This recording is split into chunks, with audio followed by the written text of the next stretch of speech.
roda de conversa da Frente Estamira, de número 172, roda de conversa que é o projeto de extensão coordenado pelo professor Pedro Gabriel Delgado, aqui do Núcleo de Pesquisa em Políticas Públicas de Saúde Mental, do Instituto de Psiquiatria da UFRJ, o NUPSAM, tem realizado desde abril de 2020, semanalmente aqui de forma online. Hoje escolhemos um tema que está aí muito sendo falado, debatido e muito alegremente apareceu, né, na prova do Enem, que é a questão do cuidado. E a gente, então, propôs essa roda de ontem para hoje para que a gente pudesse fazer uma roda, uma discussão sobre a construção de uma política de cuidado no Brasil.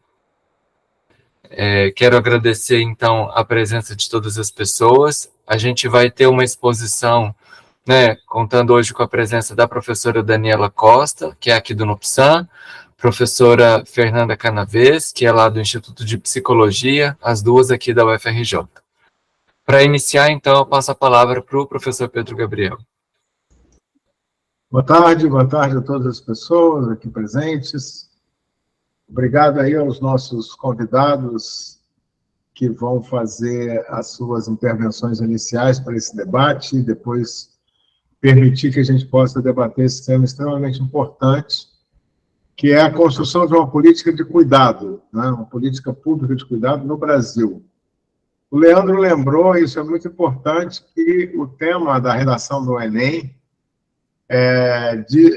se referiu a essa questão das pessoas que cuidam, da invisibilidade das pessoas que cuidam e da importância que é construir políticas públicas que possam assegurar, né, que essa função social, que é marcadamente uma função feminina, não exclusivamente, mas predominantemente uma função feminina, extremamente importante no nosso campo da atenção psicossocial, no campo do cuidado às pessoas que têm sofrimento psíquico, mas também as pessoas que padecem de outras formas de limitação, e é muito importante que a gente possa iniciar um debate sobre a construção de uma política pública sustentável para essa atividade do cuidado. Então, vai ser muito importante, nós estamos gravando essa roda, como fazemos com todas, mas isso poderá servir de um documento importante para esse debate, que eu espero que esse debate se torne um debate permanente na sociedade brasileira. Então, obrigado à presença de todos. Daqui a pouco as pessoas vão chegando aos pouquinhos, não é isso? E podemos, então, seguir com a roda. Quem vai coordenar é o Leandro mesmo, né, Leandro? Volto a palavra para você. Isso, como eu disse aqui, a gente está aqui no NUPSAM. Obrigado, Pedro. A gente está aqui no NUPSAM todos juntos, então já vou, a professora Daniela está aqui do meu lado, deixar a palavra com ela. Boa tarde a todas as pessoas aqui presentes. Agradeço muito esse convite do professor Pedro, Gabriel, do Leandro e todos da roda da Frente Estamira, para trazer pontos para o debate, né, sobre esse tema da Política Nacional de Cuidados, que vem sendo construída pelo governo federal, a partir da construção de um GT, Grupo Temático Interministerial, que começa, através de uma portaria, no início desse ano, a recolher estratégias para a construção de uma política que ampare, especialmente, predominantemente, mulheres que cuidam de pessoas com maior nível de dependência. Então, para sinalizar o que a gente vem acompanhando, né, da construção dessa política nacional, aqui também pelo NUPSAM, com um projeto de pesquisa e extensão Mulheres Cuidadoras na Atenção Psicossocial, do qual eu coordeno, e vou poder contar um pouquinho para vocês, compartilhar um pouquinho para vocês também dos nossos marcos teóricos de política pública para a construção desse projeto. E, enfim, concluindo esse levantamento que a gente começou a fazer a partir de um movimento do governo federal de construir as bases de uma política nacional para cuidadoras. A semana passada foi uma semana muito efervescente em relação a essa política que vem sendo construída. Eu vou compartilhar com vocês aqui daqui a pouco. O Ministério do Desenvolvimento Social e Combate à Família e Combate à Fome, ele divulgou consultas públicas que todas as mulheres também podem responder, tentando mapear necessidades e o perfil sociodemográfico, né, dessas mulheres, que também vão servir para a construção dessa política. Então, esse chamado, ele acontece no início da semana passada, também abrindo consulta pública sobre o marco teórico do cuidado, que é um conceito muito polissêmico, e no final da semana nós fomos agraciados pelo tema do Enem, né? Então, para sinalizar que esse tema, que também nos reúne aqui hoje, que mobiliza quase 4 milhões de pessoas nesse final de semana, que pararam para pensar sobre um assunto invisível, né, ele vem também sendo aí uma estratégia de construção e de reflexão, de debate social sobre o tema do cuidado. Então, feito essa introdução, né, assim, compartilhando também o mapeamento de por que esse tema chega ao Enem, né, e por que a gente está a caminho da construção de uma política urgente e necessária, eu vou compartilhar aqui com vocês alguns dados que também são importantes para o trabalho que a gente vem desenvolvendo aqui no NUPSAM com mulheres cuidadoras da rede de atenção psicossocial. Então, o nosso trabalho com mulheres cuidadoras, e aqui eu quero falar nominalmente, agradecer a presença de Laudiceia Paz, que é uma integrante do nosso coletivo de mulheres cuidadoras, que fala de São Paulo, a Vanessa Felisbino, que também é uma pessoa conhecida aqui na roda, que é uma mulher cuidadora de Criciúma, de Santa Catarina. Oi, Laudiceia, bem-vinda, obrigada por ter vindo. E a Yolanda, que também é nossa queridíssima aqui na frente, que também faz parte desse coletivo e com quem eu quero fazer essa apresentação tendo-as ao lado, porque é sobre elas, né? E é com elas a construção de todo um argumento, de um panorama e da política nacional de cuidados. Então, Laudiceia, Vanessa e Yolanda, eu vou trazer uns dados, mas depois eu gostaria que vocês também finalizassem essa apresentação, tá? Ao lado aqui. Bom, eu tenho aqui um tema provocador, né? Poder pensar não só a construção das políticas para mulheres cuidadoras, né? A gente vai entender por que a gente está falando de mulheres, mas também a aposta de que sejam políticas que possam produzir redes solidárias, que eu acho que é um assunto que nos importa no campo da atenção psicossocial, né? É preciso trabalhar, escutar e cuidar de mulheres que cuidam, que são as familiares de CAPS, né? São as mulheres que acompanham usuários e usuárias na rede de atenção psicossocial. Eu passo ou você passa? Bom, vamos pensar no campo da saúde, né? É o nosso campo, e eu acho que é com ele, a partir dele, aqui na frente está a Mira, que a gente também consegue se ancorar no debate. Se a gente pega dados, né, do SUS, do Sistema Único, a gente vai entender que 71% dos brasileiros têm serviços públicos de saúde como referência.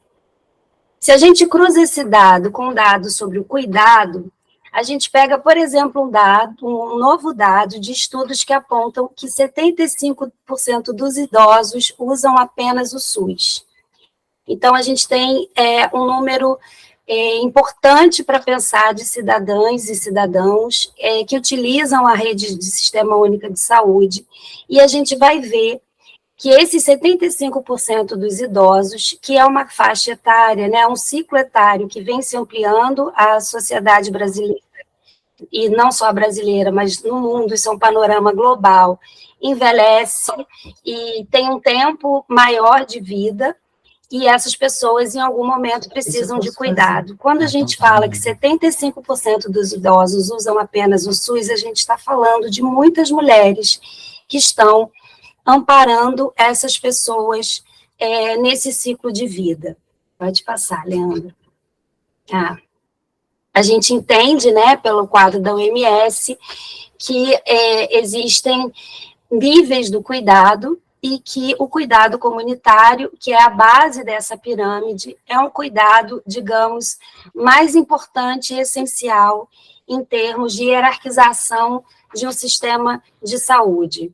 Então, nós vamos entender, né, que teremos pessoas sendo cuidadas no modelo comunitário de saúde, e isso requer que tenham outras pessoas se ocupando desse cuidado em comunidade no seu território.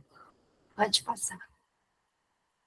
Sobre os dados dos idosos, que a Política Nacional de Cuidado, né, ela vai se amparar basicamente nesse fenômeno que é a curva do envelhecimento da sociedade. 14% da população brasileira, 14,7% da população brasileira representa idosos. 31 milhões de pessoas no Brasil, e a gente vê que há uma predominância desse 31,2 milhões de pessoas, e são dados de 2019, que deve já estar sendo atualizado, né, pelos últimos dados mais recentes. 75% dessas 31 milhões de pessoas são idosos, e crianças também representam uma faixa importante na nossa população, que corresponde a 35,3 milhões de pessoas, 17% da população brasileira. Pergunto a vocês, o que há em comum entre esses números e esses ciclos etários? Crianças e idosos. O que há em comum entre esses dois dados é que são pessoas, um valor significativo de pessoas que precisam ser cuidadas. Mulheres fazem 75% de todo o trabalho de cuidado não remunerado no Brasil. A gente tem visto, né, a gente tem visto a frase da Silvia Federici, que é uma autora italiana importante, que discute a divisão sexual do trabalho, e as redes sociais, essa semana, aparece muito a frase da Silvia Federici, que diz, né, isso que vocês chamam de amor, eu chamo de trabalho não pago. Isso reflete a realidade de que há um cuidado sendo feito de uma forma naturalizada por uma grande parcela da população, que é um trabalho não remunerado e, portanto, não reconhecido como um trabalho. Isso tem consequência na vida das mulheres, no fenômeno da feminização da pobreza e, principalmente, no adoecimento de mulheres pela sobrecarga do cuidado. Pode passar. A gente vai ver, né, um outro dado importante aqui, que nos convoca ao trabalho, né? As mulheres são encarregadas de intermediar a relação das famílias e os serviços de saúde.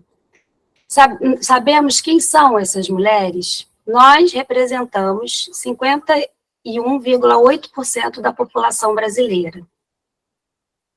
Mais ou menos 109,4 milhões de pessoas. Se a gente usa esse dado, né, de que mulheres representam a maioria da uma predominância importante na população no Brasil, e que essas mulheres, elas se encarregam da relação do cuidado entre famílias e serviços de saúde, a gente também vai ver um outro fenômeno, né, que são a feminização do cuidado no campo da saúde.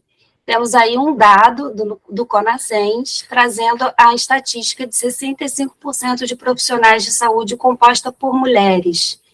E aí a gente se pergunta, né, como mulheres acolhem mulheres nos serviços de saúde?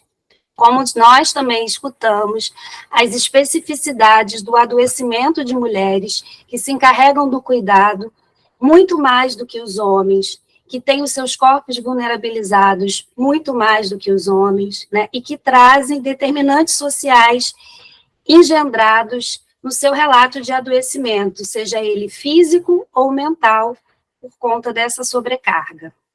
Vamos lá, Leandro. Em que condições mulheres produzem o cuidado na família?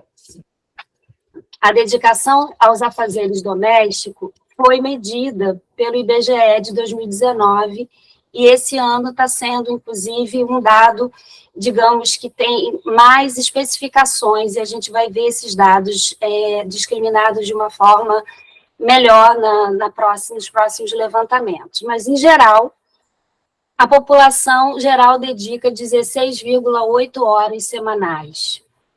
Dessas 16, 21 mulheres dedicam 21 horas a mais, homens 11.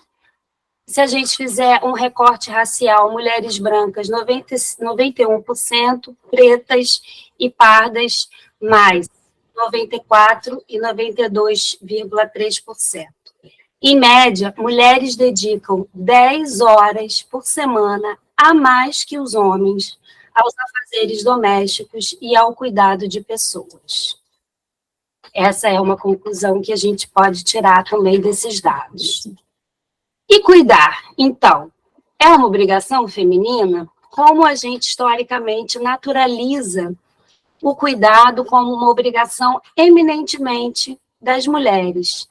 Isso tem a ver com o próprio conceito cultural de família, que reporta as obrigações sociais das mulheres voltadas para o cuidado.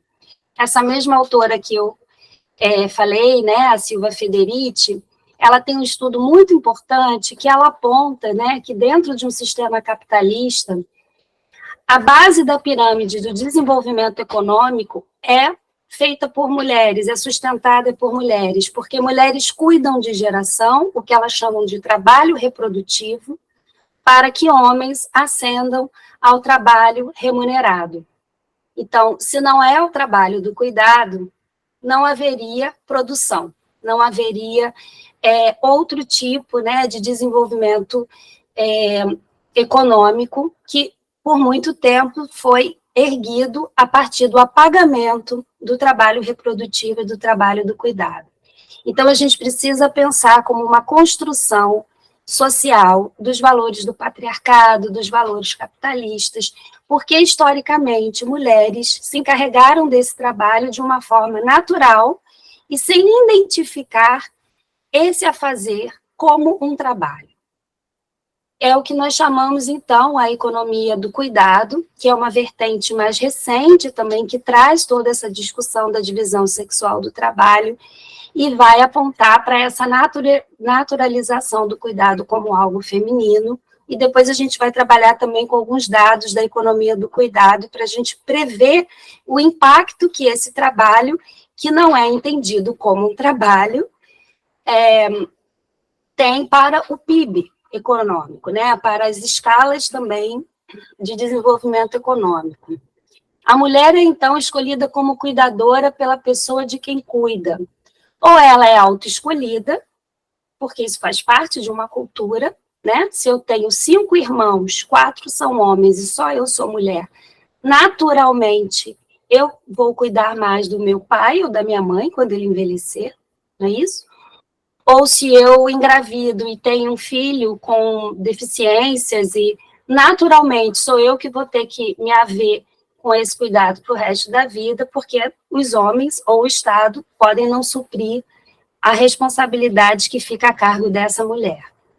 Então, a gente vai, né, recolhendo várias histórias e entendendo como isso aparece no nosso cotidiano. E é isso que a gente chama de invisibilidade. E é esse o marcador da desigualdade de gênero, né? Existem diferenças entre os papéis sociais das mulheres e dos homens. E aí a gente vai trabalhar com a ideia de gênero a partir dessa diferença dos papéis sociais, do que é ser uma mulher e do que é ser um homem numa determinada sociedade, num determinado tempo. Pode passar. Os homens têm a renda média 72% maior do que as mulheres no Brasil. A taxa de desemprego por sexo é maior entre mulheres e homens, e na média geral. Aqui é um dado do que a gente chama também da economia do cuidado, né? Que é medir o quanto o trabalho do cuidado, ainda que invisível e não reconhecido como trabalho, vale 11% do PIB no Brasil. A invisibilidade do trabalho doméstico, então, ela aparece de uma forma muito cotidiana. A senhora trabalha? Não, eu sou do lar. Não, eu estou parada. Não, eu cuido da casa e eu cuido dos filhos. Né? É muito comum a gente associar a ideia do trabalho ao trabalho remunerado, ao trabalho da empregabilidade. Isso tem consequências. Mulheres que passam a sua vida cuidando de pessoas com maior nível de dependência, e aí estamos falando de pessoas que usam CAPS, né, de pessoas mais idosas e de crianças pequenas com maior ou menor nível de dependência, passam um tempo da sua vida se dedicando a esse trabalho. E dependendo do tipo, né, do nível de dependência do seu familiar, será a vida inteira. Esse tempo não é remunerado, não há nenhum direito, nenhuma garantia, nenhum benefício, e essas mulheres empobrecem. Elas vivem de loas, elas vivem de benefícios que os seus familiares podem receber, mas elas mesmas dependem desse lugar sem elas poderem usufruir de direitos. Mulheres empobrecem do ponto de vista econômico e social quando dedicadas unicamente ao familiar em situação de dependência. A renda é insuficiente ou inexistente sem o auxílio de recompensa econômica por sua dedicação ao cuidado. E elas abrem mão da vida pessoal, profissional, social e afetiva. Que nós ouvimos muito pelo coletivo de mulheres cuidadoras, é uma realidade também, além financeira, muito difícil por conta desse ciclo, né, que gera a feminização da pobreza, mas também por uma certa solidão. Quando a gente tem um filho autista, com algum tipo, né, de sofrimento mental importante, a família desaparece, os amigos não estão por perto, somos nós cuidando e nós nem conseguimos falar muito sobre a nossa vida com qualquer pessoa porque somos julgadas. Então, há um efeito da solidão, do cuidado e da ausência de política que é bastante cruel, né? E contra isso a gente precisa enfrentar como sociedade. Pode passar, né?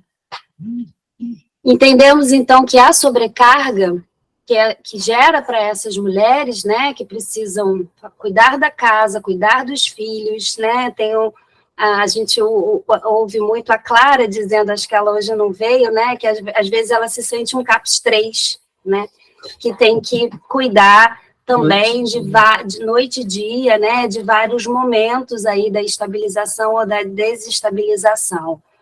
E a gente vai entender que a sobrecarga do cuidado, ela precisa ser encarada como um determinante social da saúde.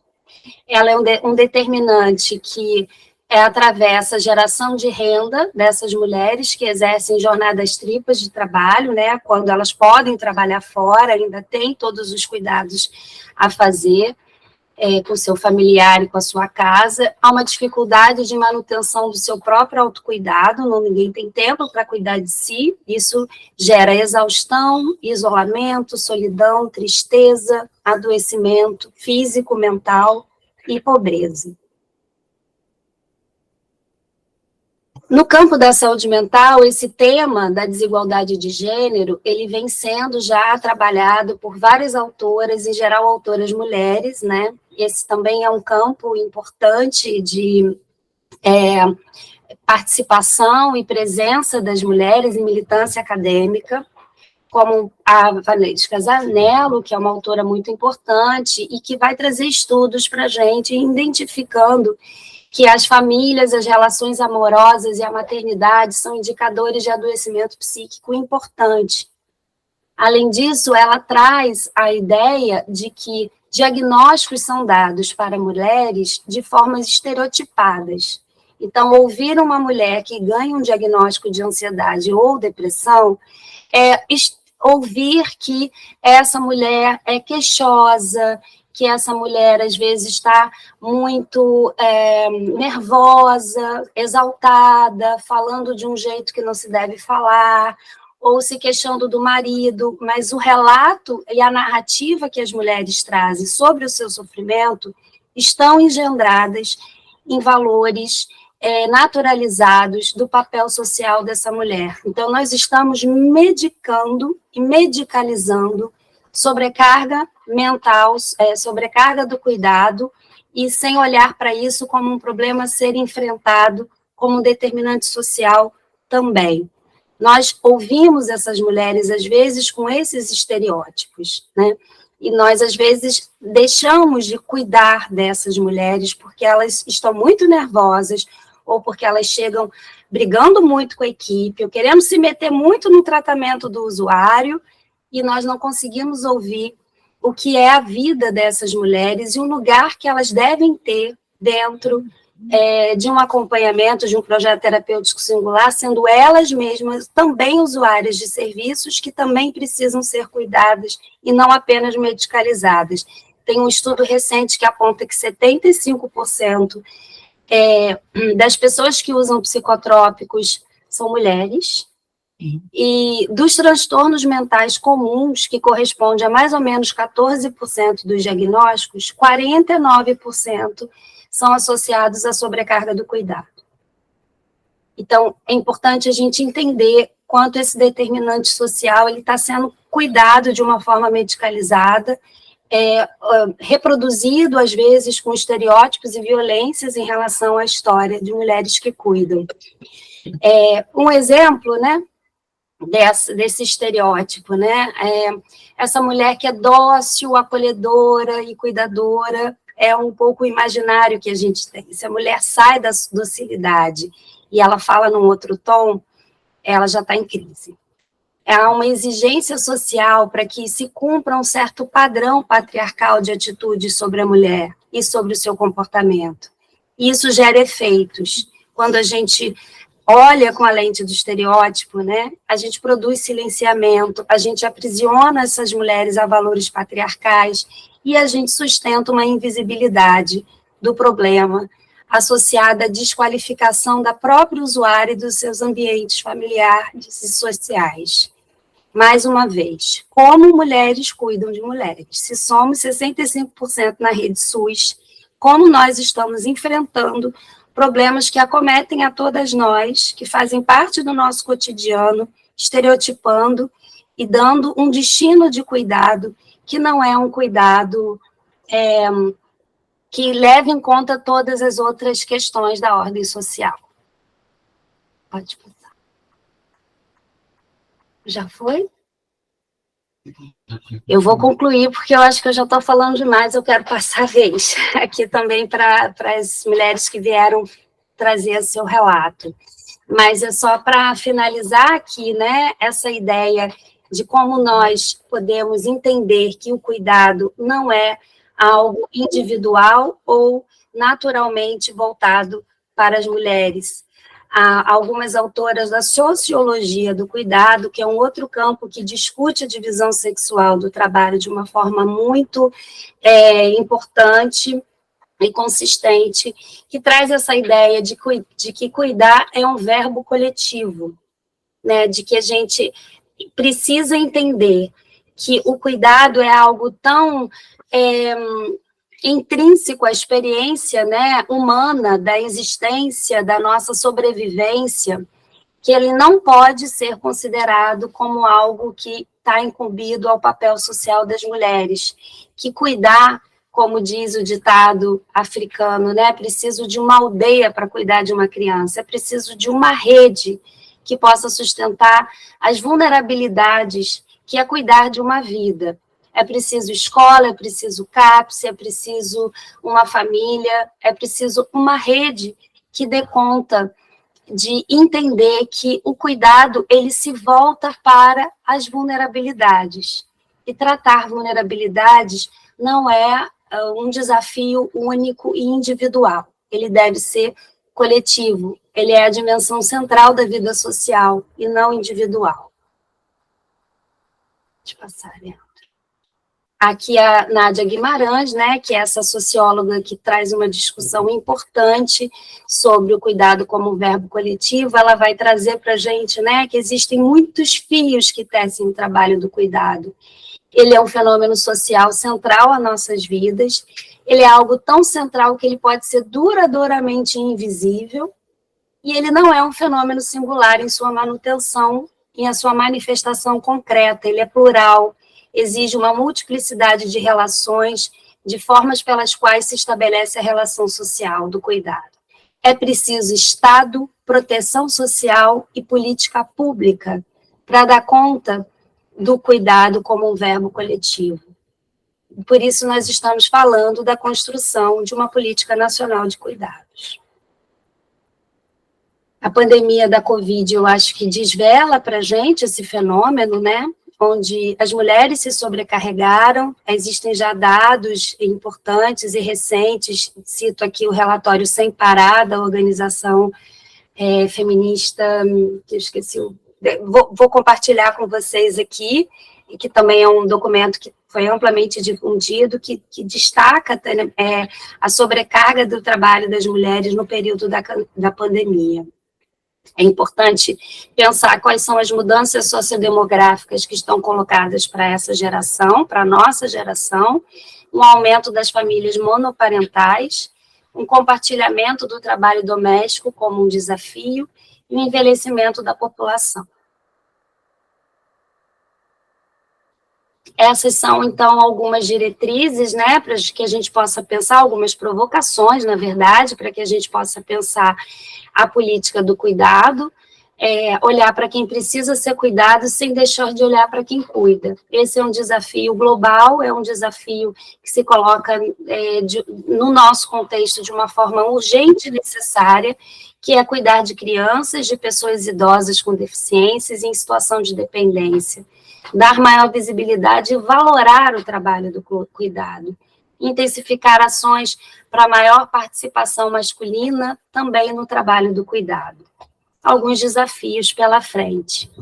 Políticas públicas que possam também colocar o Estado, o papel do Estado no apoio às cuidadoras e aos cuidadores familiares. Existem já alguns países discutindo a sua política de cuidado, políticas de respiro para mulheres cuidadoras, planos previdenciários que contabilizam o tempo do cuidado dentro de uma perspectiva de contribuição e aposentadoria, e países que institucionalizaram estão no movimento de institucionalizarem o apoio de cuidadoras em seus sistemas de seguridade social, mas não só no campo da previdência social, mas, sobretudo, a gente precisa se ocupar também de pensar ações e estratégias de políticas públicas no campo da saúde que possam dar apoio e cuidado para mulheres que cuidam. As medidas que já surgem para apoiar cuidadores familiares são benefícios e auxílios em dinheiro, né? É importante que as mulheres possam receber também seus benefícios pelos trabalhos que elas exercem, isenções tributárias de forma de proteção legal para trabalhadores e trabalhadoras que precisam de flexibilização de horários e de forma de trabalho, a integração de serviços sociais e de saúde em hospitais, equipes, atenção primária, prestadores de cuidados de longa duração e associações profissionais, o reconhecimento do direito à aposentadoria das mães que dedicam suas vidas aos cuidados dos filhos, com idade de aposentadoria e que têm 30 anos mínimos de contribuição. Isso é uma política que o Uruguai, se eu não me engano, e a Argentina já vem adotando.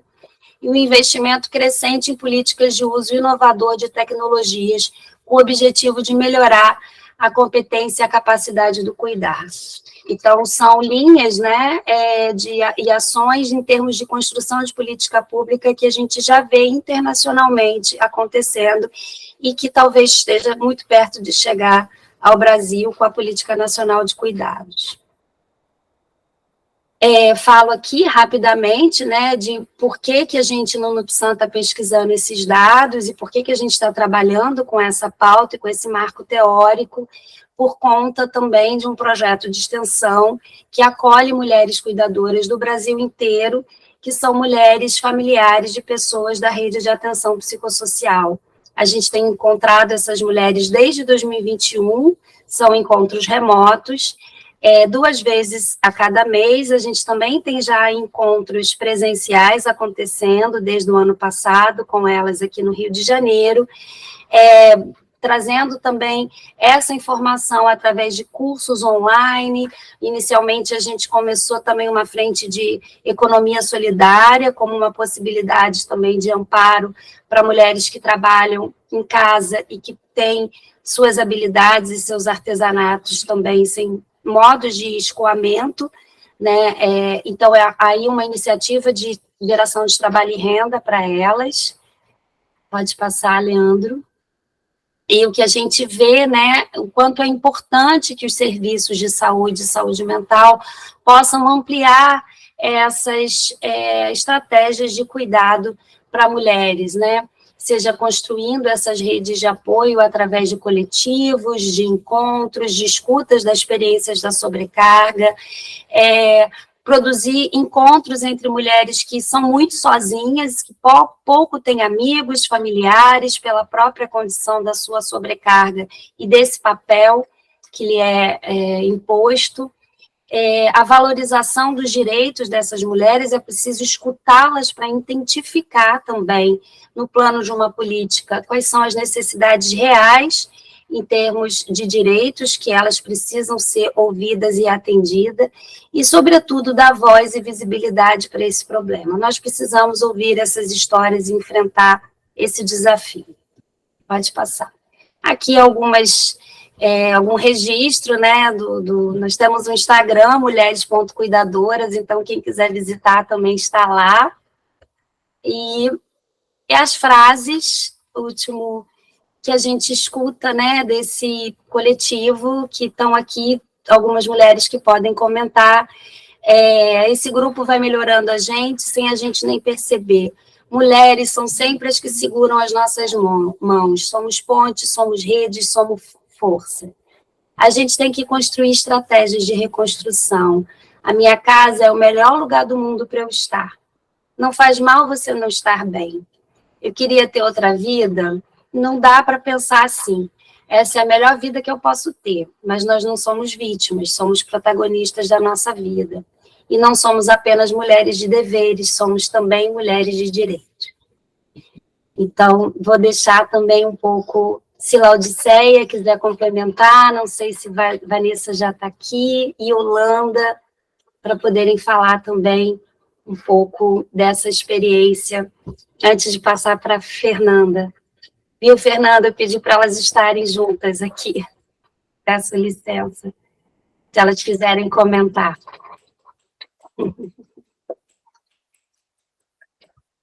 Cadê a Yolanda, que é de casa? E o resto eu vou estar aberto aqui para conversar, para tirar dúvidas depois. Yolanda, você que é de casa, Laodiceia, querem comentar? Não sei se elas vão comentar. Yolanda. Oi, gente. Ai, desculpa, gente.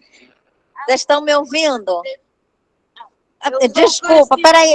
É que eu estou pegando a Heitor aqui na escola. Se puder falar Laodiceia e a outra companheira Vanessa, eu agradeço. Me deixa por último, que eu ainda vou pegar a Presidente Vargas ali. Quando eu entrar no ônibus, fica mais fácil. Tá bom? Beijinho, gente. Obrigada. É isso aí. Essa é a vida, né, Yolanda?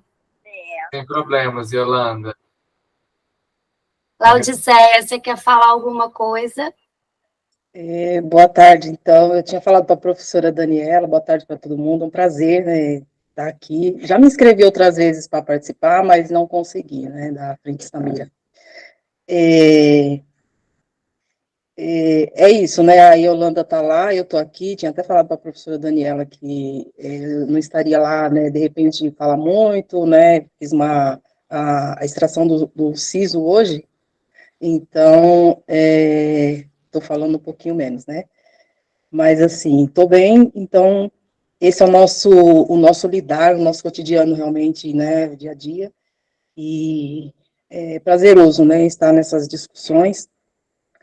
E o que eu queria só, assim, né, continuar, né, com uma provocação aí, a partir do que a professora Daniela trouxe, falando sobre o sofrimento mental e a sobrecarga, né, das mulheres, E quando essas mulheres chegam também nos serviços, aqui falando para nós, né, dos serviços de atenção psicossocial, eu acho que esse espaço, né, de discussão da Frente Samira de CAPES e de outros projetos do Mulheres Cuidadoras, tem esse papel importante para a gente, né, eu conheci aqui de São Paulo, aí, né, estou sempre ligada, né, nos movimentos, então, de repente, não sei como, acabei chegando no Mulheres Cuidadoras, né, que para mim foi, assim, foi assim, o que eu precisava naquele momento, que realmente era no momento da pandemia, né? E como uma mulher cuidadora de um filho autista, hoje tem 29 anos, há mais ou menos aí desde os 8 anos dele, 7 para 8 anos, né, que veio o diagnóstico, e aí eu costumo dizer que eu nasci junto com a reforma, né, nessa militância, nesse cuidado, porque foi lá em 2001 que eu comecei realmente a levá-lo para o diagnóstico, para o tratamento, tal, ainda não conhecia, não tinha conhecimento de nada, né, de reforma psiquiátrica, de militância, de nada, né, e de repente, um pouquinho mais para frente, já lutando ali, né, com outras mulheres, a gente consegue chegar ao serviço de saúde mental, né, que veio depois de 2001, não me lembro agora um pouquinho, mas nessa década de 2000, e isso veio me trazendo, né, foi sendo construída, né, as reflexões, porque eu acho que esse é o papel importante, né, da reforma psiquiátrica, e aí falando assim, dentro dessa questão do cuidado, né, fiquei muito feliz do tema do Enem, né, quando eu vi, né, fiquei ali felicíssima mesmo, porque eu passei por isso, né, eu sou uma pessoa que eu fiz o Enem por 2 vezes, e o primeiro foi mais naquela tentativa, vou ver como que é, né, e no segundo, eu fui, mas fui mais com objetivo, e isso é coisa recente, né, isso foi em 2017, e aí, eu não sabia o que ia fazer lá, né? Em função do cuidado, eu não tive tempo de estudar, eu tinha recém voltado a estudar e tudo, então não tinha muito, né, olhando assim, falar, o que eu vou fazer ali, né?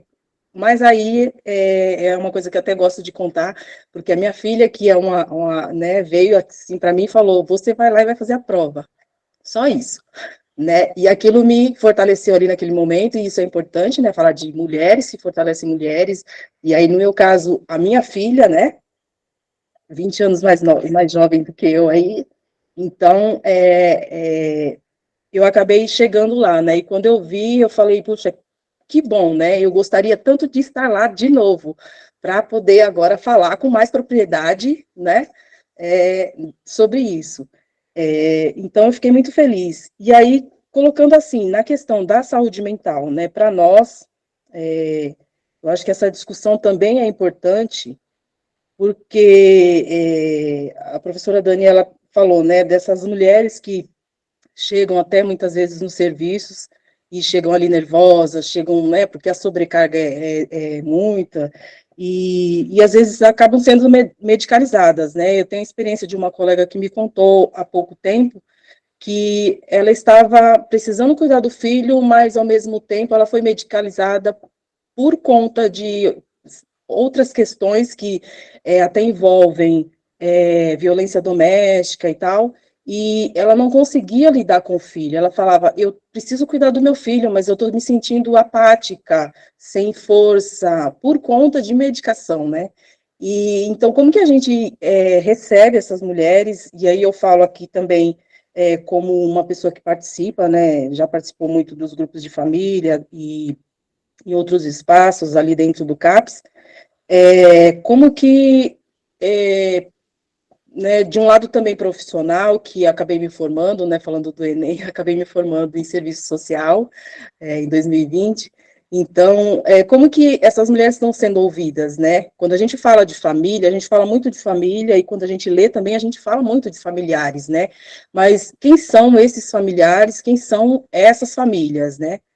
São, sobretudo, as mulheres, que estão ali na ponta, e como a professora já falou, né, que a nossa colega, a Clara, fala sempre, a gente acaba, parece que a gente é o CAPS 3, né, é aquele que está ali pronto para, né, acolher a crise, né, e muitas vezes o serviço ele não está disponível naquele momento.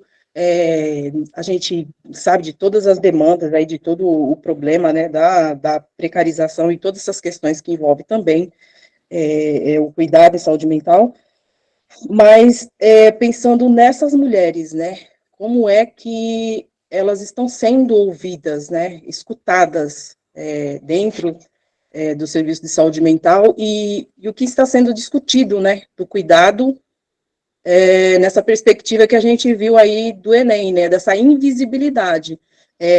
Talvez, até estava lendo aqui também esses dias, né, um trabalho da professora Rita Cavalcante e da Camila Oliveira, que elas falam dessa coisa, né, que a professora Daniela também comentou um pouco, falando dessa questão, né, quando as mulheres chegam no serviço, que, assim, parece que a gente, né, falando, somos os CAPS 3, é mais um familiar, uma mulher que é útil, né, para poder estar compartilhando ali o cuidado, né, a gente, do serviço de saúde mental, né. Então, o quanto que isso também reverbera na nossa sobrecarga, como que né, eu acho que essa discussão ela precisa ser também ampliada dentro do serviço. E aí eu digo isso porque há pouco tempo, né, com essa questão das conferências e tudo, quem participa, os familiares, os usuários, e aí eu ouvi uma frase de uma pessoa, e aí veio de um homem, né, eu estou falando isso mais para, assim, problematizar isso e a gente entrar nessa discussão, né, e eu ouvi uma frase de que os familiares, às vezes, não são convidados a participar, porque, em muitos casos, são os familiares que pedem a internação da pessoa cuidada, né? E aí aquilo ficou assim, eu falei, puxa vida, né? Aquela vontade, assim, de falar, de discutir sobre isso, mas eu acho que aí para a gente pensar, quem são essas pessoas, quais são os determinantes das pessoas que são cuidadas nos CAPs, né, aí eu coloco os CAPs, Serviço de Saúde Mental da rede mesmo. Quem são essas pessoas? Né? Será, como a professora Daniela falou, são essas mulheres cuidadoras, que não têm renda, às vezes só tem um benefício, e será que com esse benefício a gente consegue realmente internar a pessoa cuidada, né? Quanto custa uma clínica? Mas falando sobre isso, né? Quem são realmente essas mulheres, essas familiares, né? E aí eu coloco mulheres porque a gente está falando sobre isso.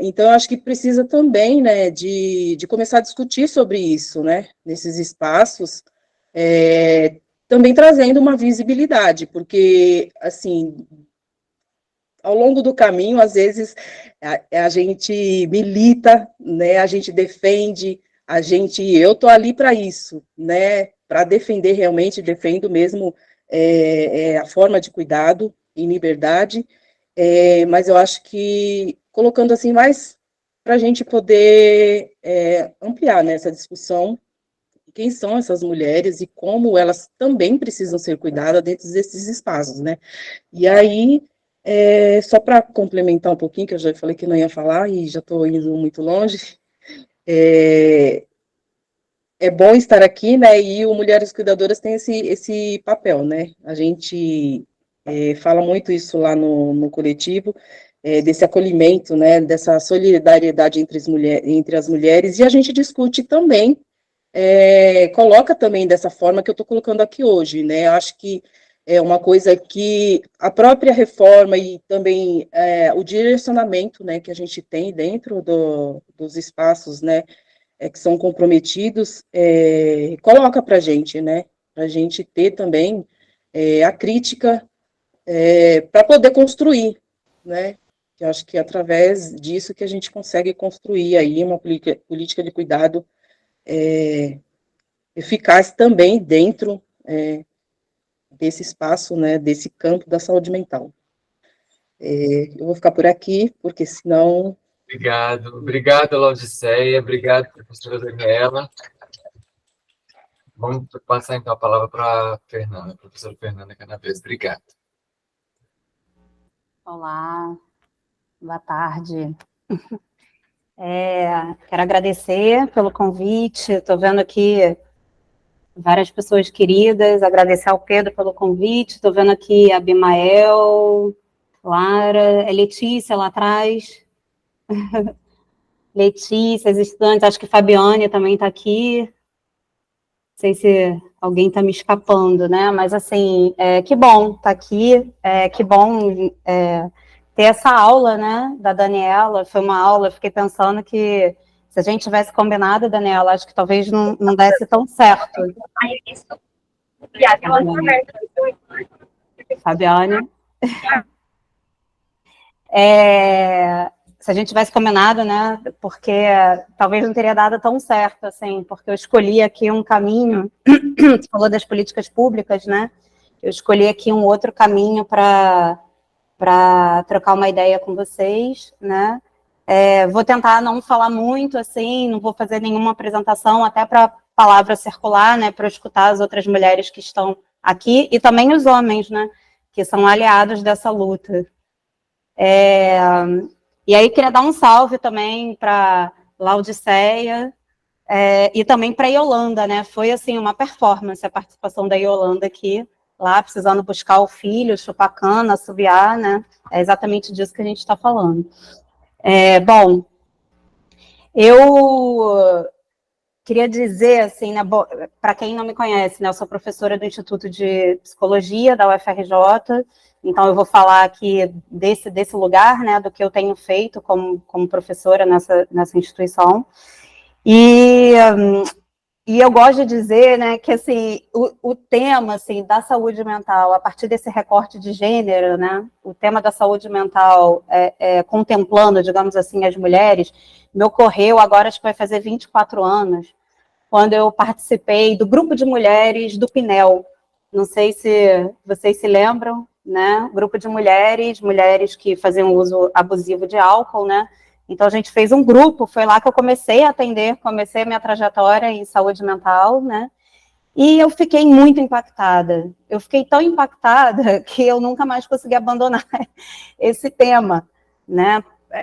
Vendo assim o impacto da sobrecarga do cuidado nessas mulheres.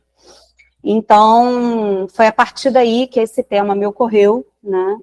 E daquilo que eu venho fazendo hoje, né? Quando o Pedro me convidou, eu pensei, bom, por qual caminho eu vou, né? Eu queria dizer assim que tem duas frentes principais que a gente vem trabalhando no Marginalia Laboratório, né? Que é o laboratório que eu coordeno no Instituto de Psicologia. Marginalia, Laboratório de Psicanálise e Estudos sobre o Contemporâneo, né? E tem duas frentes que se dedicam, né, mais especificamente sobre esse tema. Primeiro, um trabalho clínico que a gente faz, né? A gente faz um trabalho de atendimento em grupos, né? Com mulheres consideradas periféricas, mulheres que são consideradas nanoempreendedoras e que participam de um curso que é oferecido pela UFRJ, que tem por objetivo, né, fomentar os seus negócios, né, e mitigar os efeitos da pandemia. Então, tem essa frente, né, e aí, a partir dos relatos que as estagiárias escutam, né, junto a essas mulheres, eu poderia ficar aqui horas falando, né, sobre as consequências. Só para vocês terem uma ideia, o último levantamento que a gente fez, já acompanhamos 8 grupos, né, desde 2021, e, se eu não me engano, apenas 2 mulheres não usam remédios prescritos, né, remédios psiquiátricos, vamos colocar assim, né, foi como as meninas fizeram um levantamento. Então, eu poderia falar a partir desse trabalho, mas eu escolhi falar aqui de uma pesquisa, né, uma pesquisa intitulada Agora é que são elas, a pandemia de Covid-19 contada por mulheres, uma pesquisa que a gente faz, o FRJ e a Universidade Federal de Pelotas, Então, eu coordeno essa pesquisa pela UFRJ, né, e essa pesquisa é coordenada na Federal de Pelotas pelas colegas Camila de Peixoto Farias e Giovana Lukzinski, que são professoras também de psicologia. E essa pesquisa surgiu do nosso incômodo, né, logo no início da pandemia, por perceber que a pandemia seria relatada por homens. Porque nós, como professoras, né, de psicologia, fomos lá fazer um levantamento bibliográfico do que estava sendo feito, né, e por mais que as equipes de saúde, por exemplo, sejam constituídas, em sua grande maioria, por mulheres, eram os homens que estavam desenvolvendo pesquisas sobre o que as mulheres estavam fazendo na ponta, porque as mulheres simplesmente não estavam conseguindo parar para teorizar a respeito. Então, nos incomodou, né, a ideia de que a pandemia seria relatada por homens, né, em termos de números, apenas 1/3 dos trabalhos que foram produzidos até então era assinado por mulheres, né? Então, a gente decidiu fazer essa pesquisa e disparamos um formulário online que contava com quase 40 questões, né? E esse formulário, e convidamos mulheres brasileiras, residentes no Brasil e no exterior, a contarem o que elas estavam vivendo na pandemia. E aí tem um dado que é interessante, né, porque muitos formulários desse tipo foram disparados também nessa época, e foi um certo fracasso, né, não sei o que vocês têm de memória nesse sentido, mas as pessoas não estavam muito afim de parar para responder a esse tipo de pesquisa, né? Então, a gente ficou muito preocupada, né, nós três, como que a gente ia chegar a essas mulheres. Tem uma capa, né, o nosso formulário tem uma capa super convidativa, assim, né, para que as mulheres parassem para falarem sobre os seus cotidianos. E, para nossa surpresa, né, nós recebemos rapidamente quase 6.000 respostas. Então, a gente tem... Tanto que a gente teve que fechar o formulário antes do previsto, né? Esse formulário ele ficou online de março a maio de 2020, e nós temos quase, assim, para ser mais precisa, 5.874 respondentes, né? E aí esse formulário tinha perguntas fechadas, né? Assim, para investigar, para chegar a dados sociodemográficos, né? Mas muitas perguntas abertas. Se vocês quiserem, depois a gente pode discutir aqui metodologia, né? Mas a gente parte de uma metodologia psicanalítica. Eu sei que não é comum, né, fazer pesquisas assim de campo a partir do referencial psicanalítico, mas é dele que a gente parte para fazer essa investigação, né? E então, assim, isso já nos chamou a atenção. As mulheres estão querendo falar, né? Eu vou colocar assim de maneira mais ampliada, né, de saída, porque depois a gente chegou a um determinado perfil de mulheres, né? E aí eu vou trazer aqui para vocês, né, alguns apontamentos a partir dessa pesquisa em relação ao cuidado, né, já que é o nosso tema aqui hoje, que não é o único tema, né, que é levantado lá nesse formulário, mas eu vou trazer aqui alguns apontamentos em relação ao cuidado. Em relação às mulheres que cuidam de outras pessoas da família, né, como a Daniela contou, a pandemia, de fato, né, sobrecarregou ainda mais as mulheres nesse sentido, né, então, assim, as pesquisas mostram que 50% de mulheres começaram a cuidar de mais pessoas na pandemia, né, então, em relação a esse aspecto, para as mulheres que cuidam de outras pessoas da família, a gente perguntou, né, se elas compartilham esse cuidado e com quem elas compartilham. Então, só para vocês terem uma ideia, 34% cuida sozinha dessas pessoas, 26% compartilha esse cuidado com outras mulheres, né? 24% compartilha com homens e mulheres, e apenas 7% compartilha esse cuidado com homens, né? Então, assim, são dados, assim, muito impressionantes, né? Então, essas mulheres, ou elas cuidam sozinhas dessas pessoas, né? Ou elas compartilham com outras mulheres, em sua maioria, desse cuidado. E aí, para vocês terem uma noção dessas narrativas, né, eu trouxe aqui algumas narrativas em relação e os familiares, a Renata está perguntando, a gente não restringe, né, se A gente não pergunta se elas compartilham com outros familiares, a gente estava preocupada em ver se elas compartilham com alguém e qual é o gênero, né? Então, a gente não fez essa pergunta em relação aos familiares. Não sei se foi isso que você perguntou, Renata, se não foi, depois eu posso voltar. E aí tem duas perguntas, né? Uma delas é, você tem conseguido cuidar de si mesma? Se sim, como você tem feito? Se não, por quê? Né? E a outra é, o que tem feito você se sentir bem durante esse período da pandemia de Covid-19? Por quê? E aí eu queria ler aqui algumas respostas, né? Você tem conseguido cuidar de si mesma? Se sim, como você tem feito isso? Se não, por quê? Aí tem, primeiro trouxe aqui as mulheres que disseram que não, né? Que não têm conseguido. Não, pois quase tudo que faço é em função do meu filho. Não, acabo envolvida com outros. Difícil, porque a família toda junta no mesmo espaço consome muito do meu tempo, sou requisitada o tempo inteiro. Não, só lembro disso quando vou dormir e aí não faço. Cozinho para as crianças, mas não tenho fome. Cabelo só preso, nenhum outro cuidado com o corpo. Parei as atividades físicas porque não consigo encaixar na rotina com as crianças, né? Aí eu brinco falando, né? Eu brinco assim, para a gente rir de nervoso, né? Que essas respostas surpreendem um total de 0 pessoas, né? Porque, de fato, a gente sabe, né, que a função do cuidado é, no sistema patriarcal, naturalizada, né, como se fosse das mulheres, como se fosse um mandato das mulheres, né, um mandato social das mulheres. Então, a redação do Enem, né, eu também fiquei muito feliz com esse tema, porque dá visibilidade a esse trabalho invisível, né, que nós exercemos. Mas eu queria chamar a atenção aqui ainda para as mulheres que responderam que sim, que estavam conseguindo cuidar de si. E aí, o que elas falam? Você tem conseguido cuidar de si mesma? Sim. Terapia, trabalho, cuidar dos filhos ajuda. Sim. Cuidando da minha casa, da minha filha e dos meus pais. Sim. Sempre cuidei de mim. Perdi minha mãe aos 10 anos. Cuido da casa, dos filhos e de 2 netos. Sou bem disposta e resolvida. Sim, cuido de mim e quem mora comigo. Sim, cuidando dos outros, estou cuidando de mim. Né?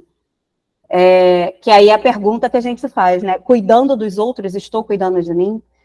E aí é incrível, né? Não sei se vocês ficam impactados com essas respostas, né? Mas a gente ficou muito impactada porque mesmo aquelas mulheres que acham que estão cuidando de si, né? Na sua esmagadora maioria, essas mulheres dizem que estão cuidando de si porque estão cuidando de outros, né? Ou dizem que estão cuidando de si porque estão se dedicando àquilo que está mais do que popularizado agora como autocuidado.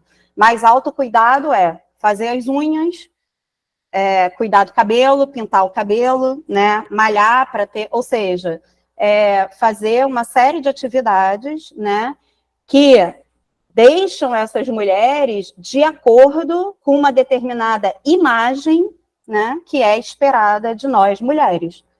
Né, um determinado ideal, né, de corpo, um determinado ideal de cuidado, né, isso aí é bastante evidente pelas respostas, né, quem estava lá ontem na discussão do evento que a gente fez, né, pelo Tapirana Perada Pirô, eu chamei a atenção para isso, né, quão enlouquecedor pode ser impor um determinado ideal de mulher, né, para essas mulheres, né, porque não somos maravilhosas o tempo inteiro e nem queremos ser, né.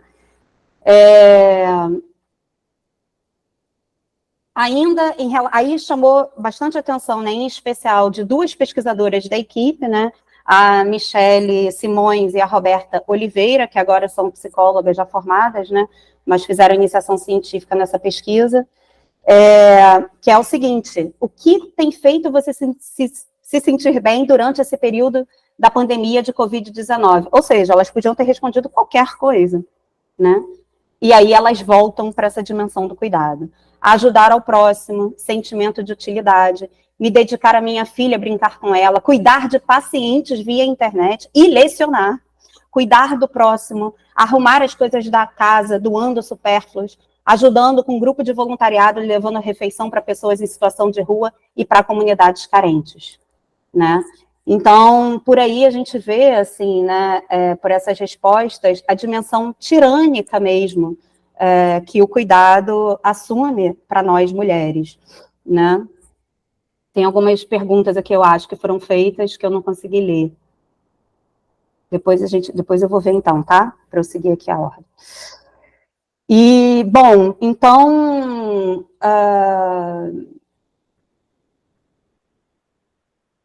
Então, é isso que eu queria trazer para vocês, né? Essa dimensão tirânica do cuidado. E aí, eu queria chamar a atenção aqui, né, em relação a dois aspectos. Um, em relação até à consulta pública, né, Daniela, de que você falou, porque depois a gente viu, né, contrariando primeiro essa perspectiva de um universal, né, a mulher, porque a mulher universal simplesmente não existe, né, são as mulheres, porque há diferentes mulheres dentro desse universo maior, né, da categoria mulher, né. Então, a gente viu, em relação ao perfil das mulheres respondentes, né, a gente viu, por exemplo, no que diz respeito à cor ou raça, né, como o IBGE coloca, que 76% das respondentes se autodeclararam brancas, 16% pardas, apenas 7% mulheres pretas, né? E aí a gente tem algumas hipóteses, né? A gente entende, por exemplo, que esse instrumento, né, não chegou nas mulheres pretas. E não chegou, né? A gente pode trocar uma ideia aqui, né? Até queria escutar vocês em relação a isso, né? Ou porque essas mulheres estavam muito tomadas lá na base da pirâmide, né, Daniela? E aí não conseguiam parar para responder, ou porque essas mulheres não tinham mesmo dispositivo, porque é algo que essas pesquisas é algo difícil, né, de responder, por exemplo, pelo aparelho de celular, né? Ou porque essas mulheres se sentem mais à vontade, né, com a oralidade, não necessariamente com a linguagem escrita, não sei, tem algumas hipóteses, né? Mas fato é que essas mulheres não estão tão representadas na nossa pesquisa. Outra coisa, em relação à renda dessas mulheres, né, vou trazer rapidamente aqui, 27% das respondentes, né, recebem de 2 a 4 salários, 27% recebem mais de 8 salários. Então, assim, a gente também não está falando, né, da maior parte desse universo de mulheres brasileiras, pelo menos as residentes no Brasil, né, porque também tem mulheres que responderam que não estavam morando no Brasil. Então, também os instrumentos de que a gente se utiliza, né, para acessar a realidade dessas mulheres, né? A gente fala na pesquisa que, de fato, não tem uma mulher universal, tem diferentes universos de mulheres. As mulheres pretas, por exemplo, as mulheres negras, até posso afirmar isso, não estão representadas na nossa pesquisa, né? As estudantes ficam muito incomodadas com isso, maravilhosas, né? Não, Fê, a gente tem que fazer uma pesquisa, a gente tem que ir lá entrevistar essas mulheres, né? Mas eu falo o seguinte, elas se manifestam, digamos assim, né, elas estão presentes na pesquisa pela sua ausência, porque elas mostram, por exemplo, que não adianta, né, apenas eu disparar um formulário online, porque eu não vou chegar no universo dessas mulheres, né, então elas demandam, talvez, um outro tipo de instrumento, né, esse é um dos aspectos. O outro eu esqueci, não, acabei de lembrar. O outro é o seguinte, né, o que a gente faz com isso, né? E aí, por isso é que eu disse que a gente estava bem afinada, né, Daniela, porque você abordou a questão das políticas públicas, e aqui eu queria também abordar um outro aspecto, né, que é um aspecto, digamos, mais epistemológico para o campo psi, de maneira geral, né, ou seja, quais modelos a gente usa quando a gente vai estudar psicologia, psicanálise, né? Qual é o modelo subjetivo, que modelo de pessoa eu estou me utilizando quando eu vou pensar, por exemplo, em clínica e no cuidado que tem que ser dispensado às mulheres, né? E aí eu já posso, não é uma pergunta retórica, eu posso afirmar, sem sombra de dúvida, que é um modelo masculino, né? Quem está pensando historicamente o cuidado, por exemplo, no campo psicanalítico, são os homens. Ah, Fernanda, mas isso tem alguma implicação? Sim, isso tem todas as implicações, e aí eu queria trazer aqui exemplos, né, para vocês. Eu vou depois botar aqui 2 referências, né, 2 artigos que a gente já produziu na revista, na pesquisa. Um deles é sobre justamente o trabalho de cuidado na pandemia, né? E aqui eu vou falar de um livro, né, um capítulo de um livro, que é Problemas de Gênero na Pandemia, Cuidado, Vulnerabilidade e Justiça. E aí a gente está justamente interrogando as pesquisas, né, por exemplo, interrogando as investigações, as teorias psicanalíticas, né, que falam sobre o cuidado. Tem um teórico, né, na psicanálise, que é o Luiz Cláudio Figueiredo, né, que é uma figura que se dedicou aí a falar sobre o cuidado, né, e com importante produção, assim, no campo, né, aprendemos muito com ele. Mas, por exemplo, ele vai falar do caráter, acompanhando Freud, né? Porque para Freud as cuidadoras são as mulheres mesmo, né? E aí ele vai dizer assim do caráter, eu quero ler aqui para não incorrer nenhum equívoco. Ele vai falar dos excessos, né? Os excessos que podem ocorrer nas funções de cuidado, né? Mas ele trata disso como se fosse um exagero na implicação, né, das pessoas que cuidam, que é também um certo bordão que a gente escuta muito no campo da saúde mental de maneira mais ampliada, né? Não apenas só na psicanálise. E aí ele vai apontar lá os momentos em que esse cuidado adquire um caráter totalitário, né? No sentido de quem cuida, que quem cuida busca dominar o outro numa presença constante e excessiva.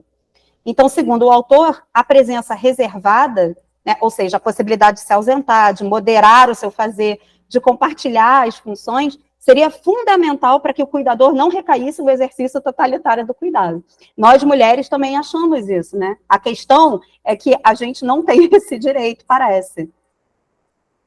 A gente não tem como escolher se a gente vai cuidar ou não, né? E Holanda aqui acabou de provar isso para a gente, né?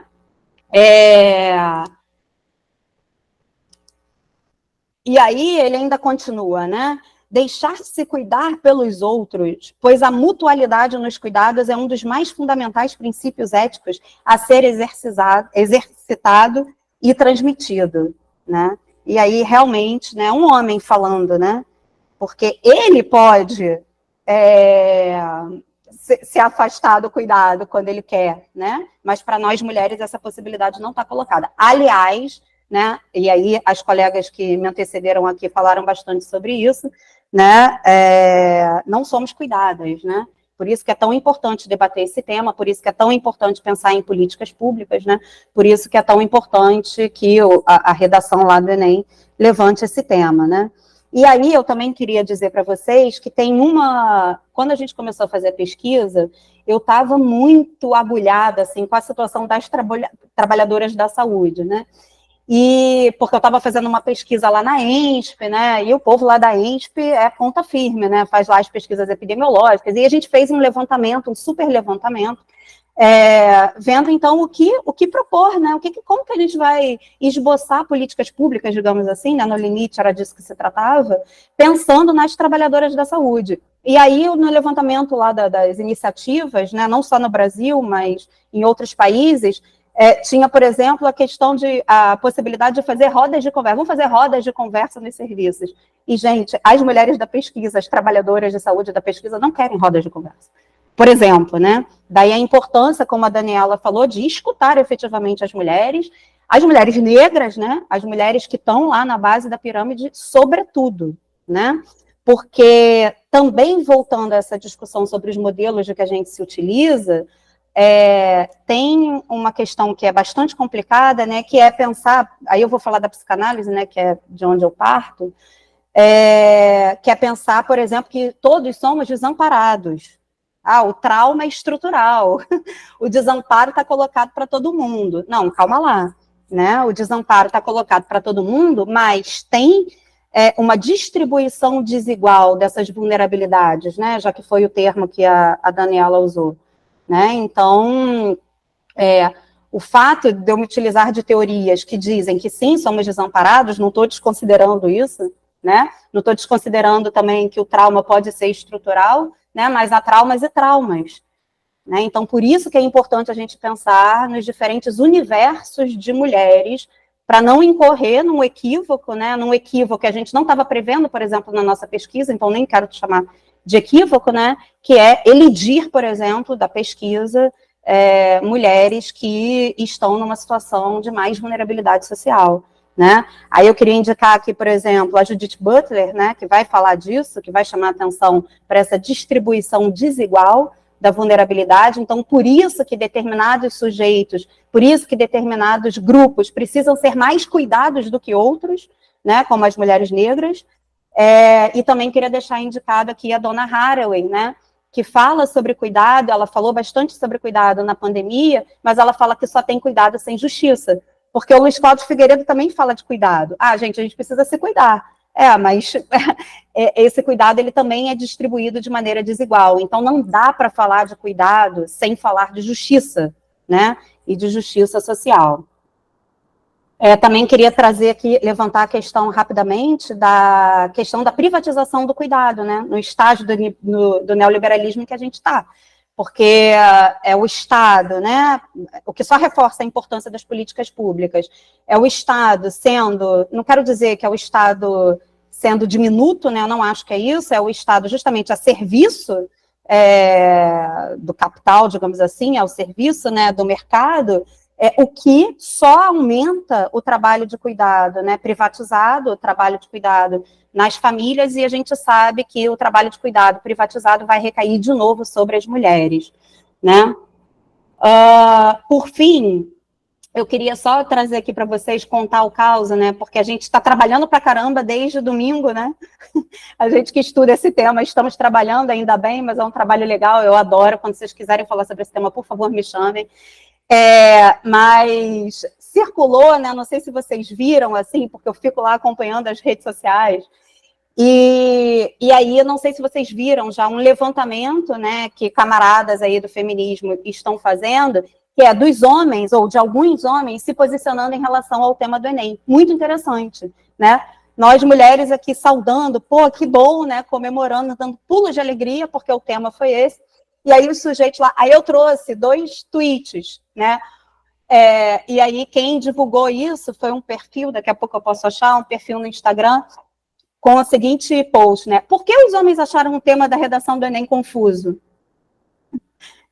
Aí tem 2 tweets que eu trouxe aqui. Aí é o sujeito lá falando: oi, fulano, achei o tema palavroso. Ficaria mais claro escrever esta frase: como valorizar o trabalho doméstico feminino. O outro, né, falando assim: se eu pegar o tema do Enem, que está sendo, aliás, muito elogiado, e oferecer para 50 graduados de diversas áreas, 40 não conseguem escrever. Fazer alunos refletirem sobre a invisibilidade de alguns trabalhos e a questão de gênero é ok, mas o Enem não pedia isso. É desonestidade o que fizeram.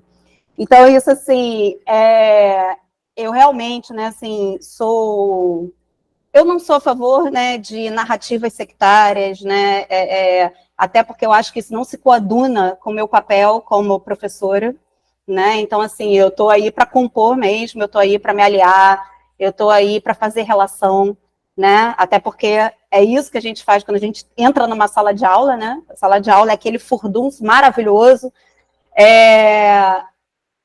mas faz diferença, né, se um homem, por exemplo, tematiza o cuidado, ou uma mulher tematiza o cuidado, né? Então, esses posts mostram isso, né? Assim como as teorias, assim como os saberes que foram historicamente consagrados no campo da saúde mental, no campo psi, né? No campo da psicanálise. Mas é isso. Muito obrigado. Quero agradecer as professoras Daniela e Fernanda pelas aulas, né? Assim, aqui na Frente Tamira, em geral, a gente tem pré-inscritos que fazem falas mais curtas, mas hoje acho que a gente precisava de ouvi-las e ouvir, né, pessoas que falam sobre o tema com muita propriedade. Laodiceia também, que, né, deu aí uma aula com a sua própria experiência e vivência aí, né, com o seu filho. Tem Abimael está inscrito, Yolanda está inscrito. Eu vou propor para que a gente, como em algumas rodas, a gente acaba passando do tempo, para que a gente estenda aí de 10 a 15 minutos depois do nosso horário. que faltam 3 minutos para dar o nosso horário de fim, e vou ler antes de passar para o Abimael, que é o primeiro inscrito, que a Fabiane colocou aqui, que ela colocou, né? Tenho me dado conta do quanto essa tirania acaba se impondo quando, por exemplo, apenas uma pessoa pode entrar no consultório do pediatra, junto com a criança ou com o filho, na grande maioria das vezes pelo SUS, e acaba entrando a mãe. E a ela cabendo os cuidados subsequentes à consulta. Claro que isso não esgota todo o motivo pelo qual cabe às mulheres cuidar do outro, mas em relação a essa questão, Fernanda, ela gostaria de te ouvir um pouco, né? Assim, acho que estou querendo pensar o quanto várias práticas impõem, naturalizam o cuidado como algo maternal, naturalizado. Mas penso essa limitação, ainda que, claro, pais, mães responsáveis pela criança poderiam revezar neste cuidado específico. Neste exemplo, que acaba limitando o cuidado e o acompanhamento médico dos filhos pequenos a uma pessoa só. E fico imaginando a reação do hospital ou do médico e demais pessoas numa sala de espera, quando a mãe resolver aguardar do lado de fora pelo atendimento médico de uma criança pequena, por exemplo. Ela diz, né, pode ter ficado confuso e não dá para generalizar, mas gostaria de ouvir a Fernanda sobre essa questão. A Renata também, as pessoas foram elogiando, e a Renata Ruiz colocou aqui, né, que vocês estão tocando na ponta do iceberg brasileiro. Passo para Abimael, logo em seguida para Yolanda. Quem mais quiser falar, pode se inscrever. Oi, boa noite. É só para agradecer essas mulheres lindas, loucas, divinas e maravilhosas pela aula que elas deram hoje para a gente. Eu, enquanto masculino, estou me sentindo assim nas nuvens, né? E sinto muito orgulho de vocês, né? Poderem apresentar isso, serem minhas amigas, né? Do cotidiano, da gente estar junto. E é só agradecer e parabenizar. E muitos beijos para vocês, tá bom? Obrigado. Com certeza, Abimael. Obrigado. Yolanda? Oi, gente, boa noite. Estou no ônibus aqui, vou falar bem rapidinho. Eu só queria pontuar algumas coisas que eu fiquei pensando, tanto na fala da Daniela, quanto na fala da Fernanda e da Laudiceia, né? A primeira coisa que eu sempre eu gosto de pontuar é que, tipo assim, eu sou uma mãe, né, uma cuidadora parental, que eu sou muito privilegiada, sabe? Porque, ao contrário das outras mães que eu conheço, eu tenho o pai do Heitor do meu lado. Ao contrário das outras mães que eu conheço, a gente, bem ou mal, com toda dificuldade, a gente tem uma renda própria, né? E ao contrário de outras mães que eu conheço, eu tenho 3º grau. Incompleto, mas tenho. Então, assim, esse recorte já me dá uma vantagem, sabe? Em relação a outras mães.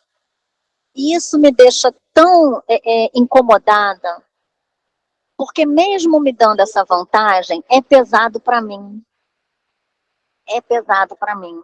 Mesmo o Heitor ser um autista leve, é um leve que é pesado. Então, assim, a gente tem algumas... A gente entra em lugares de consenso que não são tão consenso assim, sabe?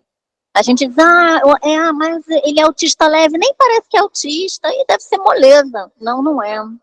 Não é moleza. Ela tem o pai em casa, eles não precisam de BPC. Deve ser moleza. Não é moleza. Não é moleza. A gente corta um dobrado. Hoje, por exemplo, eu saí com o Heitor no colégio, estamos aqui dentro do ônibus. Hoje eu não voltei para casa. Eu fiquei em casa a tarde, fiquei na rua a tarde inteira resolvendo questões. E aí, agora a gente está indo para capoeira, gente. A gente vai chegar em casa hoje, 9 horas da noite, para amanhã Heitor acordar de manhã e fazer os trabalhos de casa dele, antes de ir para a escola. E eu vou estar no meu curso, porque de manhã eu vou para o curso, quem fica com o pai do Heitor é o Heitor. Quem fica com o Heitor é o pai dele. Então, assim, se para mim, que tenho toda essa estrutura, não é leve, eu fico imaginando para essas outras mães que eu conheço, sabe? Mães que, por exemplo, têm 2 filhos 3 filhos autistas, e o marido mete o pé. E aí essa mãe, muitas vezes, por incrível que pareça, não consegue um BPC. Porque eu já vi casos de mães nessa situação, que quando chega lá na frente do perito, o perito vira, faz uma pergunta para a criança ou para o adolescente, e se o adolescente responder, ele sapeca no laudo que aquela criança não é autista porque falou, e aí nega o BPC daquela mãe. Contrariando um laudo de um profissional que acompanha aquela criança ou aquele adolescente. Vocês percebem? Então, assim, para essas mães, se para mim não é leve, para essas mães é excruciante, gente. E são mães, como bem disse a Fernanda, de um recorte que as pesquisas não chegam. As pesquisas não chegam. Porque, assim, são mães que, além de não ter uma internet em casa, além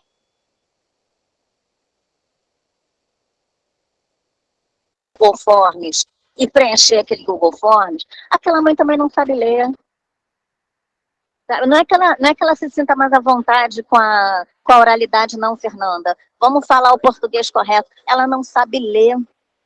Tem mães que eu, às vezes, quero mandar coisas, mas eu não posso mandar, porque ela não vai saber ler. Ela não vai conseguir preencher aquele formulário. E eu não posso nem estar do lado daquela mãe, porque ela mora lá em Bangu, eu moro Encantado. Sacou? Então, assim, tem mães que não aparecem de verdade, sabe? E não chega informação para essas pessoas. Os serviços, infelizmente, não são acolhedores para elas, porque eu também já vi mãe que chegou na frente do psiquiatra de um CAPSI, né, pedindo laudo para pedir um BPC, uma mãe que não tem renda, porque olha só, gente, vou dizer mais uma vez, eu falo isso sempre, uma mãe que tem um filho autista, ela não vai encontrar ninguém que empregue, tá? Porque, olha só, o tempo que eu tenho livre na minha vida é de 2 horas da tarde até as 4. Quem é que assina a minha carteira? Quem é o maluco que assina a minha carteira?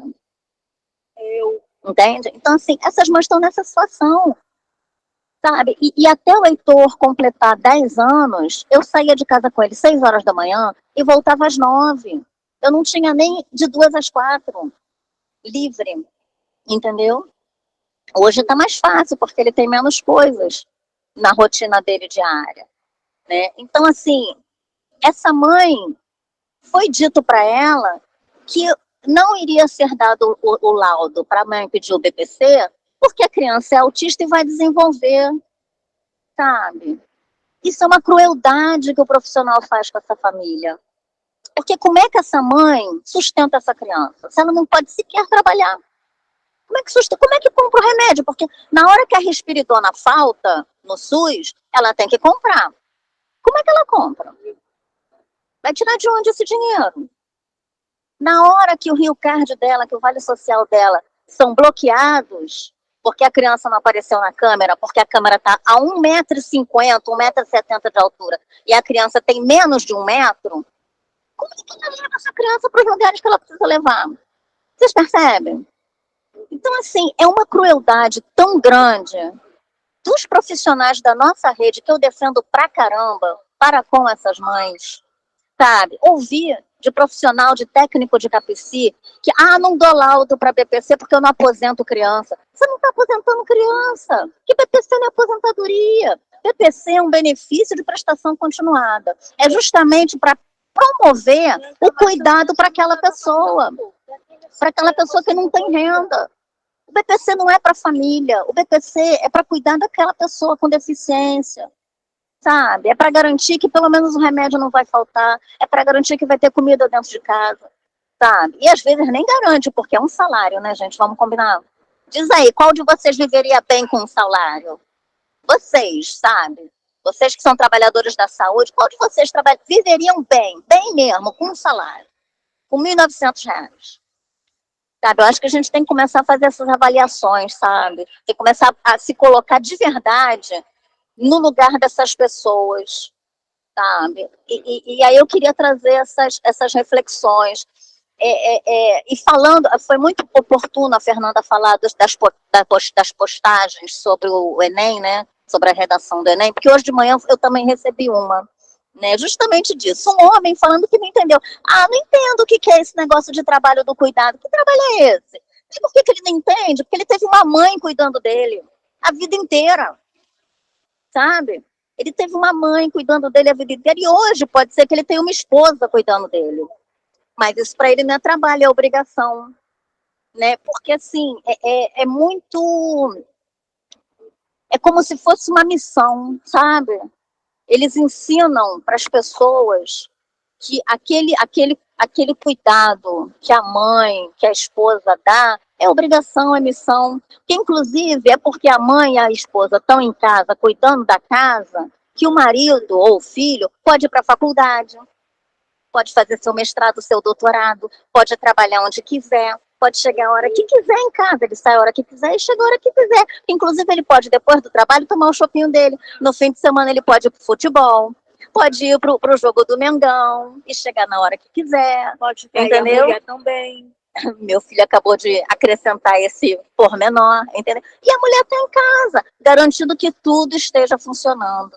E outra, ainda tem as mulheres que também trabalham, esse trabalho dito, né, oficial, que trabalham, que fazem a mesma rotina diária, e essas não podem sair do trabalho e ir para o shopping, porque elas têm que chegar em casa antes do marido chegar para já ter a janta pronta. Sacou como é que é o negócio? Então é assim, sabe? É obrigação. Ai, vou finalizar, porque senão você sabe que eu me estendo, né? Não é isso, sabe? É invisibilizado por isso, porque é normal, caiu na normalidade. É obrigação da mulher fazer, né? E aí a gente vê essas coisas acontecendo, tá bom? Obrigada, gente. Boa noite para vocês, viu? Ótima roda. Obrigado, Yolanda, pela contribuição. Wander Carlos colocou aqui, parabéns a essas mulheres guerreiras, assim como minha mãe e irmã, se não fosse por elas não estaria aqui. No CAPS 2AD, onde frequento, 99% dos usuários chegam acompanhados por mulheres, sejam mães, irmãs ou esposos. Parabéns às professoras e à Rede Stamira. A Jaqueline colocou também excelentes apresentações, mulheres que encontram no IPUB, no HU e no território, mulheres envelhecentes, cuidadoras de si, de companheiros, filhos com questões de saúde mental e netos, com e sem desafios adicionais tão fortes e tão vulneráveis, não captadas em Google Forms e outras tecnologias. Daniela pediu a fala.